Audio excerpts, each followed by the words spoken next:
అన్ని రకాల వస్త్రాలపై up to 66% of. అంటే ప్రభాస్ గారి దగ్గర నుంచి మీకు కాల్ వచ్చింది అండ్ 50 లక్షలు సహాయం కూడా చేశారని కూడా చెప్తున్నారు. అంటే ఎక్కడ చూసిన సోషల్ మీడియాలో మీరు కూడా ప్రభాస్ గారి దగ్గర నుంచి కాల్ వచ్చిందని కూడా చెప్పారు. ఎవరు చేశారు? ప్రభాస్ గారు చేశారో లేదా వాళ్ళ మేనేజర్, పి అసిస్టెంట్ ఎవరైనా చేశారా? ప్రభాస్ గారు పిఏ అని చెప్పి కాల్ చేశారండి నాకు. నైట్ కాల్ చేశారు 7:30కి చేసి ఇట్లా మా సార్ కాల్ చేయమని చెప్పారు, మీకు ఏమైనా హెల్ప్ కావాలంటే చెప్పండి అంటే, హెల్ప్ అయితే కావాలి కదా సార్, ఇట్లా కిడ్నీ ఖరాబ్ అయినాయి 2 కూడా అని చెప్పారు. కంపల్సరీ హెల్ప్ కావాలి సార్, మాకు కొంచెం చెప్పండి అని చెప్పి నేను కూడా ఇంకా రిక్వెస్ట్ చేశాను తనకి. తను అన్నాడు ఒక హాఫ్ అన్ అవర్లో కాల్ చేస్తా సార్, షూట్లో ఉండు అని చెప్పిండు.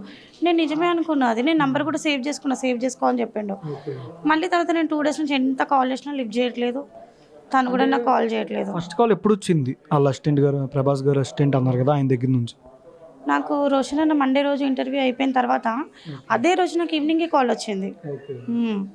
నేను అది నిజమే అనుకుంటున్నా. అంటే మీరు చూసారా అసలు ఎక్కడ చూసినా ప్రభాస్ గారే హెల్ప్ చేస్తున్నారు అని కూడా వచ్చేసినాయి ఆర్టికల్స్ కానీ పేపర్లో, సోషల్ మీడియా అంతటా చూసిన వీడియోలు. మీకు ఎవరైనా ఫోన్ చేసి చెప్పారా? చూసాను నేను న్యూస్, నేనే షాక్ అవుతున్నా. అసలు అమౌంట్ ఎక్కడ ఇచ్చిండు, అసలు ఇది ఫేక్ న్యూసే కదండి. అంటే ఫిష్ వెంకట్ గారికి కిడ్నీ ట్రాన్స్ప్లాంట్ చేయాలని ఎప్పుడు చెప్పారు డాక్టర్స్ గారు?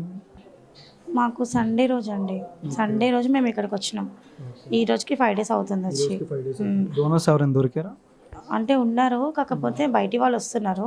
కాకపోతే డాడీకి ఇప్పుడు బాగాలేదు కాబట్టి ఒక 10 డేస్ తర్వాత చెప్తా అని చెప్పారు. ఇంకా టైం ఉంది డాడీకి.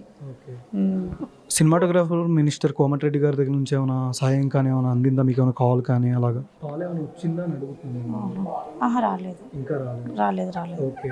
ఇండస్ట్రీ నుంచి కానీ, ఫిలిం ఛాంబర్ నుంచి అండ్ మా అసోసియేషన్ నుంచి కానీ ఎవరైనా మీ బాగోగులు కానీ కాల్ చేస్తే ఎవరైనా కనుక్కున్నారా? లేదండి, ఇండస్ట్రీ నుంచి ఎలాంటి కాల్ రాలేదు. పెద్ద హీరోల నుంచి కానీ ఎవరి దగ్గర నుంచి అసలు రాలేదు, ఎవరు చేయలేదు. పవన్ కళ్యాణ్ గారికి సమాచారం అందించారా? చెప్పమని ఇలాగే మీడియాస్ తోటి చెప్తున్నా, నేను అక్కడి వరకు వెళ్ళాలి అని చెప్పేసి పెద్దవాళ్ళ దగ్గరికి. ఇప్పుడు దాకా సహాయం ఎవరెవరు చేశారు? ఇండస్ట్రీ నుంచి అయితే ఎవరు చేయలేదండి, ఎవరు చేయలేదు. ఓకే.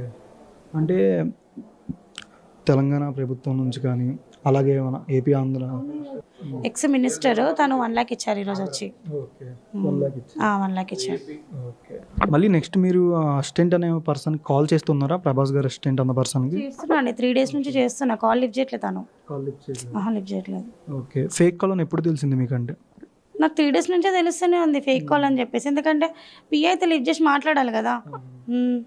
హెల్ప్ కావాలని చేసింది వాళ్ళే, మళ్ళీ మేము కాల్ చేసినప్పుడు లిఫ్ట్ చేయట్లేదు. అంటే ఇప్పుడు ఫస్ట్ సహాయం చేసిన దగ్గర నుంచి ఫిష్ వెంకట్ గారికి వాళ్ళు మళ్ళీ ఇప్పుడు ఎవరు సహాయం చేయలేదా? గబ్బర్ సింగ్ టీం అలాగా వచ్చి కానీ? గబ్బర్ సింగ్ టీం వాళ్ళు మాకు హెల్ప్ చేస్తున్నారు, అక్కడిక్కడ తిరుగుతున్నాం, వెళ్తున్నాం ఎవరైనా పెద్దవాళ్ళ దగ్గరికి, కానీ ఎక్కడి నుంచి మాకు ఎలాంటి హెల్ప్ రావట్లేదు. ఇంకా మీకు ఎవరి దగ్గర నుంచి సాయం కావాలి కానీ, ఇండస్ట్రీ నుంచి కానీ? చిరంజీవి గారు, ప్రభాస్, వీళ్ళందరి దగ్గర నుంచి కావాలి. ఓకే. లాస్ట్ ఫిష్ వెంకట్ గారు మీతో ఏం మాట్లాడారంటే? ఏం మాట్లాడలేదండి, ఏం మాట్లాడలేదు. ఓకే. ఈ వీడియో గురించి కానీ ఇంకెవరైనా మీకు రిలేటివ్స్లో అలా ఏమైనా కాల్ చేస్తున్నారా? ఇండస్ట్రీ నుంచి ఎవరి దగ్గర నుంచి కాల్స్ వచ్చినాయా? ఇండస్ట్రీ నుంచి ఏం రాలేదు కాల్. చెప్పిన కదా, ఓన్లీ గబ్బర్ సింగ్ టీం వాళ్ళు మాత్రమే ఉన్నారు ఇక్కడ, అంతే. మిగతా ఎవరు కాల్ చేయట్లేదు, రావట్లేదు కూడా. పవన్ కళ్యాణ్ గారి సమాచారం అందజేయాలి ఇంకా, అంతే. అవునండి. అసలు మీడియా ఎందుకు ఫేక్ న్యూస్ వేస్తుంది? అసలు వేయనప్పుడు ఎందుకు అట్లా ఇవ్వడం? మేము చెప్పలేదు కదా ఇచ్చిండని, మేము చెప్పాలి మాకు ఇచ్చిండు అని చెప్పేసి. చెప్పినప్పుడు మీరు ఎందుకు ఇస్తున్నారు? అది మీదే రాంగ్ అవుతుంది, మాది కాదు. మేము ఇస్తే కంపల్సరీ చెప్తాం. మేము అంటే మీరే కాల్ చేసారు ఇలా అసిస్టెంట్ గారు అని వచ్చిన దగ్గర నుంచే ఇది మొత్తం స్ప్రెడ్ అవుతుంది. వచ్చింది అని మాత్రమే నేను మెన్షన్ చేసినా, కానీ మాకు 50 lakhs ఇచ్చిండు అని చెప్పి నేను మెన్షన్ చేయలేదు. నేను ఏ మీడియాకి చెప్పలేదు. చెప్పినప్పుడు ఎందుకు ఇస్తారు మీడియాలో? అది మీ తప్పు, అది మీరే తప్పు చేస్తున్నారు. అక్కడ మాకు వచ్చే ఇప్పుడు అమౌంట్ వచ్చేది కూడా మీరే రానియకుండా చేసేస్తున్నారు మాకు. మరి ఎట్లా వస్తుంది? ఇట్లా చెప్తే, ఫేక్ న్యూస్ చేస్తే ఎట్లా వస్తుంది మాకు? అట్లా చెయ్యకండి, మీరే తప్పు చేస్తున్నారు. మీరే ఇవ్వండి అని చెప్పి మీరే తప్పు చేస్తున్నారు. కొంచెం చెయ్యకండి ప్లీజ్.